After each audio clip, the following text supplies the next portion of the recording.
Okay, now we have a question that involves a bat. When Elsley, the bat, leaves her cave, a digital clock shows 2020.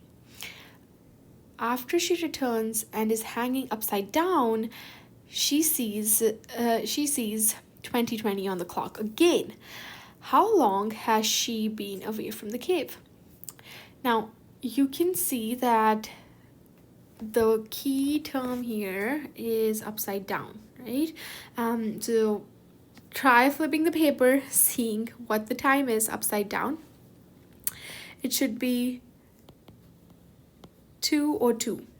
Now we are going to figure out from 2020 how much time has passed for us to be at 2:02.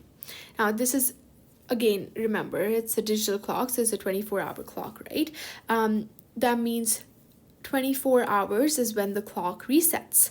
So let's see how many hours will we have to pass to be at 00 or 24 or 24:0.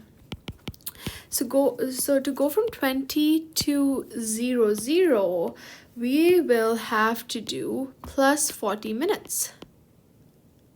Right, so it'll be 21 is equal to 0. Why 40 minutes? Because 40 plus 20 gives us 60 minutes, and that's 1 hour, right?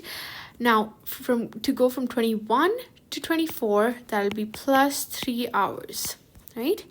And now I need to go to 2:02 from there. So I'll add 2 hours to be at 2 o'clock plus 2 hours.